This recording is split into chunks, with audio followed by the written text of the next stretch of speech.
Bonjour tout le monde, bienvenue sur Mini PDLV. Aujourd'hui, je vais vous raconter 50 anecdotes sur les voitures miniatures et moi. Quand j'étais encore au lycée, j'ai déjà séché des cours pour ne pas manquer la fin d'une enchère sur eBay. Mais je l'avais quand même loupé. J'ai toujours voulu me trouver un Citroën C8 de nos rêves en vert ou un 64e, mais je l'ai jamais trouvé. Plus jeune, je collectionnais les Renault Kangoo au 1,64e. C'est pas rationnel, je ne suis pas quelqu'un de rationnel. Pas pour tout. J'étais tellement surexcité à l'idée de voir des Xara Picasso en 18e en vente que j'en ai acheté 3. Et j'en ai revendu un au prix d'achat. Mon rêve ultime, ce serait d'avoir ma Fiat Panda 100 HP à l'échelle d'un 18e. Je désespère pas. Regardez ça. Dans ma chambre, il y a un camion broudeur et je dois reconnaître que je promène régulièrement mon chat avec. En Andorre, mes parents m'avaient acheté une Fiat Panda 2 de chez Burago au 1,24e. C'était pas une 100 HP. Mon studio vidéo est installé dans une armoire et d'ailleurs, il est en pleine réfection. Vous verrez bientôt la version 3.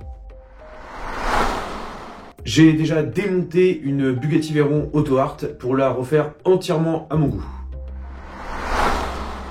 Je n'entre jamais dans un magasin, un hypermarché, un supermarché sans passer au rayon jouets. J'ai toujours rêvé d'avoir une Maybach 62 d'Auto Art au 1/18e. Ça ne s'est pas fait et vu les cotes actuelles, je pense que c'est un peu mal parti. Ma pire voiture miniature, vraiment la plus minable que j'ai eue et la plus ratée, c'était une Maybach 62, mais pas la Auto Art, c'était une Hot Wheels, elle ressemblait à ça, et elle était dégueulasse en plus d'avoir une échelle qui était pas du tout appropriée, c'était vraiment pas du 1/18e. Le plus beau magasin de voitures miniatures que j'ai dans mes souvenirs, il est en Andorre et il s'appelle Bazar Valera. Il est incroyable, l'étage, c'est que de la voiture miniature, c'est que du bonheur. Je passe mon temps à enchérir et à voir les nouveautés qu'il y a sur eBay.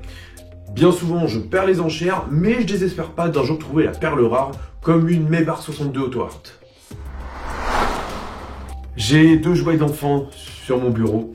C'est la nouvelle gamme Solido et j'adore ces miniatures.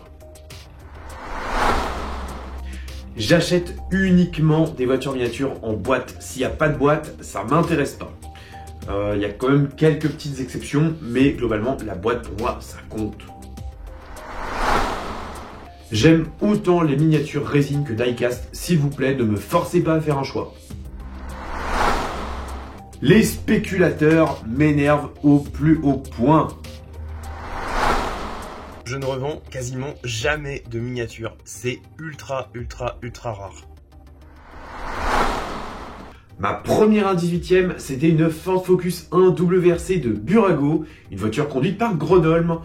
Elle ressemblait à ça, mais j'étais pas hyper attaché, donc je l'ai plus. Mon bureau, il ressemble à un vrai magasin. La peste du Zamac me terrifie, au moins autant que les araignées. C'est dire. J'ai acheté plein de fois le même bus Majorette parce que je le trouvais trop cool. Et je le trouve toujours trop cool. Vous ne me croirez peut-être pas, mais au carrefour du Mans, j'ai acheté une Mazda RX-8 Auto Art en livrée Rinoun. C'était improbable et pour 20 €. J'ai déjà acheté une miniature en double, mais sans le faire exprès. Je vais 2 fois par mois dans les magasins de jouets parce que j'adore ça et parce que j'ai toujours aussi l'espoir de trouver des miniatures intéressantes à vous présenter. C'est vraiment une bonne excuse ça, mine de rien. La miniature la plus difficile à démonter de ma collection, laissez-moi faire semblant de réfléchir, c'est la Twingo de Solido. Oui. Quand j'étais beaucoup plus jeune, il y a peut-être 10 ans, mon papa m'a acheté une Dodge Viper SRT10 Auto Art au 1/18e pour 50 € seulement. Elle était neuve en boîte. Il faut vraiment que je vous la présente un de ces 4 parce que je l'ai toujours bien sûr. Ma toute première automobile, c'était la Clio 4 RS phase 1 en blanc nacré. C'est un modèle que j'ai acheté en août 2017.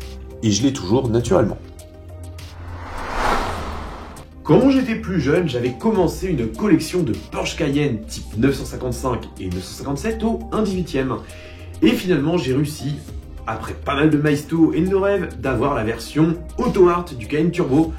Faut que je vous la présente aussi parce que je l'ai toujours dans ma collection.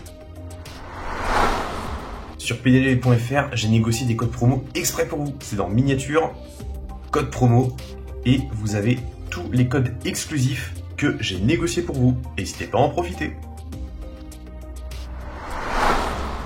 Il y a pas mal de temps aussi, j'avais un Ford Excursion limousine de Sunstar au 1/18e. Qu'est-ce que je regrette de l'avoir vendu? Quelle erreur, quelle erreur, quelle erreur, quelle erreur, quelle erreur.